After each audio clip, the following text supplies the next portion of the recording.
Hello everyone, welcome back to my channel Stree dream. कैसे हैं आप सभी? उम्मीद करती हूँ आप सभी बहुत ही अच्छे होंगे, स्वस्थ होंगे, खुश होंगे एंड खूब मन लगाकर पढ़ाई भी कर रहे होंगे।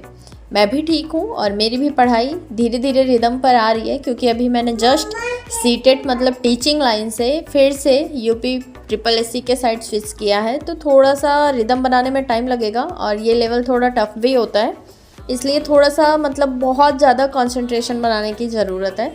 और सारवी के साथ वो सारी चीज़ें जैसे मैं अच्छे से मैनेज नहीं कर पा रही हूँ, कर ले रही हूँ बट प्रॉपर वे में जैसा होना चाहिए उस तरह से नहीं हो पा रहा है। बट धीरे धीरे मैं अपना रिदम बना लूँगी, मुझे इतना पूरा विश्वास है अपने ऊपर। पीछे काफ़ी टाइम से मैंने अपना रूटीन छोड़ दिया था, जब भी जैसे भी कंफर्टेबल हो पाती थी उसी टाइम पढ़ती थी।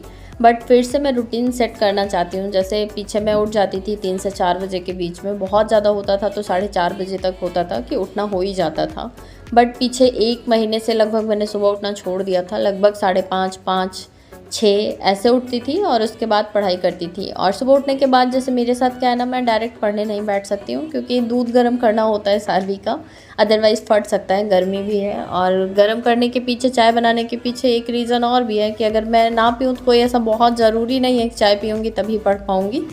बट दूध गर्म करके हटाना होता है एंड उसके बाद फिर मैं उसी टाइम चाय भी बना लेती हूँ, क्योंकि 8 बजे तक फिर दूध वाले भैया आ जाते हैं, तो फिर बीच में उठकर खटपिट करना तो थोड़ा सा जैसे डिस्ट्रैक्ट होता है। और सारवी अगर सो रही होती हैं तो फटाक से बस दूध ले लो और दूध लेकर मतलब गैस पर चढ़ा दो, फिर आकर बैठ जाओ पढ़ने के लिए। इसीलिए 10-15 मिनट तो मतलब लग ही जाता है सुबह उठने के बाद, उसके बाद ही पढ़ने बैठ पाती हूँ। इस बीच पता नहीं क्या हुआ है कि जैसे सुबह मुझसे उठा ही नहीं जाता और रात में मुझे जल्दी नींद ही नहीं आती है। मैं ट्राई करती हूँ 10 बजे तक सो जाऊँ, पर इधर उधर करते करते लगभग 12 बज जाते हैं, 12:30 बज जाते हैं। पता नहीं क्यों नींद ही नहीं आती। पर कल रात में मैं सोच रही थी कि जब मैं नींद का ही वेट कर रही हूँ, या तो मोबाइल में कुछ देखती हूँ, काम की ही चीज़ें देखती हूँ, फ़िलहाल मैं फालतू चीज़ें नहीं देखती हूँ, बट फिर भी वो टाइम मैं यूटिलाइज़ कर सकती हूँ। तो आज से मैं वो टाइम भी यूटिलाइज़ करने का ट्राई करूँगी कि अगर रात में नींद नहीं आ रही है तो वो टाइम अपनी स्टडी को दूँ।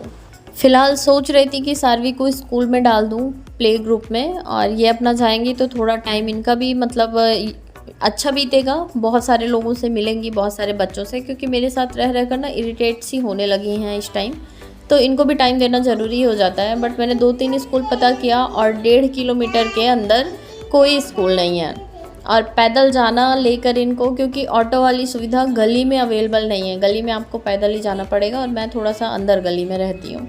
फिर लेके जाऊँ और फिर लेकर आऊँ, जैसे 8 बजे छोड़ना होगा तो 8 बजे मतलब स्कूल चालू हो जाता है, तो मतलब 10-5 मिनट पहले छोड़ना होगा, उसके बाद 11 बजे छूटेंगी, तो फिर मुझे जाकर ले आना होगा। और उसके बाद अभी बहुत ज़्यादा छोटी हैं, अभी तो 2 ही साल कंप्लीट हुई हैं और 2 महीने एक्स्ट्रा हुआ है 2 साल कंप्लीट होकर। तो अगर बीच में कभी रो पड़ती हैं तो फिर भी मुझे जाना पड़ेगा। तो मैं सोची तो थी कि मैं स्कूल में डाल दूँ, बट मैं एक दिन गई, 2 स्कूल पता की, और जैसे मेरी अपनी ही हिम्मत जवाब दे गई कि नहीं, मैं रोज़ मतलब पैदल लेकर यहाँ तक आना और लेकर वापस जाना मुझसे नहीं हो पाएगा, मैं थक जाऊँगी।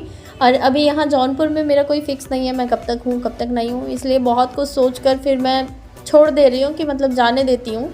मैं सुबह उठने का ट्राई करती हूँ, अभी थोड़ा सा नहीं हो पा रहा है बट हो जाएगा कि 3 बजे तक अगर मैं उठ जाती हूँ तो ये सुबह के 9 बजे तक सो लेती हैं। 3 से 4 बजे तक अगर उठ जाती हूँ तो सुबह में एक स्लॉट में बहुत अच्छे से कंप्लीट कर सकती हूँ। एंड दिन वाला टाइम थोड़ा सा होता है ना कि इनके ऊपर भी ध्यान होता है और पढ़ाई पर भी, मतलब 2 जगह ध्यान बढ़ जाता है। बाकी काम वाम तो इतना ज़्यादा कुछ है नहीं, आप लोगों को पता ही है, बट वही है, कंसंट्रेशन उस लेवल का नहीं बन पाता। तो 3-4 घंटे अगर मैं सुबह के यूटिलाइज़ कर लूँगी तो बहुत अच्छे से अपना सिलेबस फटाफट से कवर कर लूँगी। और शाम का टाइम ऐसा हो सकता है कि मैं जैसे रिवीजन कर लूँ और चीज़ें मतलब डे बाय डे क्लियर होती जाएँ, क्योंकि टाइम बहुत कम है। अब जैसा कि मैंने बताया आप सभी को कि मैं यूपीपीसीएस पीएससी आरओ की प्रिपरेशन करना स्टार्ट कर रही हूँ। फ़िलहाल आरओ का एग्ज़ाम देना है मुझे, मैं एआरओ के लिए एलिजिबल नहीं हूँ, तो टाइम अभी लगभग 5 मंथ के आसपास हैं। अगर मैं चाहूँगी तो प्री तो मेरा हो ही जाएगा। मैं ये नहीं बोलूँगी कि मेरा सिलेक्शन ही हो जाएगा, बट मैं उस लेवल से पढ़ना चाहती हूँ ताकि आगे चलकर अब नेक्स्ट ईयर मैं यूपीपीसीएस का भी एग्ज़ाम दे पाऊँ। और अभी मैं जैसे कि आरओ की प्रिपरेशन कर रही हूँ, तो आप लोग मुझसे पूछ रहे थे कि मैं कहाँ से पढ़ना स्टार्ट कर रही हूँ, क्या स्ट्रेटेजी बनाऊँगी आप लोगों के साथ शेयर करूँ, क्योंकि ऐसे बहुत सारी हाउसवाइफ्स हैं जो कि मेरे साथ पढ़ना चाहती हैं। तो मैं मतलब खुद बहुत सारे लोगों से कंसल्ट करने के बाद UP academy for civil services channel को फॉलो करना स्टार्ट कर रही हूँ और यहीं से मैं पॉलिटी करना स्टार्ट की हूँ। मानस पांडे सर हैं, वही पढ़ाते हैं। और बाकी अभी मैंने कोई बैच नहीं परचेज़ किया है। मेरे पास लक्ष्मीकांत बुक है, स्पेक्ट्रम है और एनसीईआरटी की 6, 7, 8 की हिस्ट्री, ज्योग्राफी, पॉलिटी है जो कि मैंने सीटेट के लिए ही कर रखा है। तो बस यही 2 ही बुक है फ़िलहाल अभी मेरे पास। और एक इन्वायरमेंट का मैं घटना चक्र मंगाई थी और वो कहाँ पर है मुझे देखना पड़ेगा। बाकी अभी बुक लिस्ट मैं बना ली हूँ। आप लोग मुझसे बुक के लिए पूछ रहे थे, तो जब मैं सारी बुक्स कलेक्ट कर लूँगी तब मैं आप लोगों के साथ शेयर करूँगी। फ़िलहाल अभी मेरा मेन फोकस कि मैं पॉलिटी से स्टार्ट कर रही हूँ और पॉलिटी से स्टार्ट करने का मेरा ये रीज़न है कि हिस्ट्री के और ज्योग्राफी के क्वेश्चंस मुझसे बनने लग गए हैं जब से मैंने एनसीईआरटी पढ़ना स्टार्ट किया। बट पॉलिटी में मैं देख रही हूँ ना कि फैक्चुअल मैं कर नहीं पा रही हूँ क्वेश्चंस, बहुत सारे क्वेश्चंस मेरे गलत हो जा रहे हैं। इसलिए मैं पॉलिटी को एक बार अच्छे से करना चाहती हूँ क्योंकि मैंने पूरी पॉलिटी कभी अच्छे से पढ़ी नहीं है और यहीं से मैं स्टार्ट की हूँ। आप लोगों को भी मतलब अगर देखना होगा तो देख लीजिएगा, 74 वीडियोज़ हैं प्लेलिस्ट। आप लोग सर्च कीजिएगा यूट्यूब पर UP academy for civil services या फिर आप लोग polity playlist by Manas sir search कीजिएगा तो आराम से आप लोगों को मिल जाएगा। शुरुआत कर रही हूँ और ये जो क्लासेस है ना बहुत छोटे छोटे पार्ट्स में हैं, तो बहुत ही आसान है पढ़ना। साथ में अगर बुक है आपके पास तो जिस तरह से सर बता रहे हैं अगर उस तरह से पढ़ लेंगे तो बहुत सारा कॉन्सेप्ट क्लियर हो जाएगा।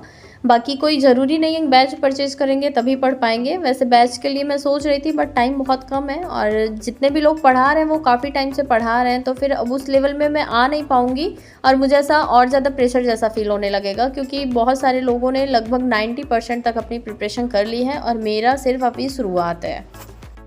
तो जो कोई भी मुझसे पूछ रहा है ना कि जिसे मेरे साथ प्रिपरेशन करनी है, तो मैं अभी कहीं से भी कोई कोर्स नहीं परचेज़ की हूँ और बुक भी मैंने बता दिया कि मेरे पास अभी क्या अवेलेबल है।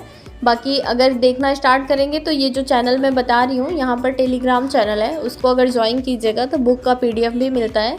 बाकी टेस्ट सीरीज़ इनका अपना टॉपर्स कोड करके शायद एप्लीकेशन है, वहाँ पर चीज़ें मतलब मिल जाएंगी आराम से। अभी मैंने बहुत ज़्यादा रिसर्च नहीं किया और अभी मैंने टेस्ट बुक ज्वाइन भी नहीं टेस्ट सीरीज़ ज्वाइन भी नहीं किया है।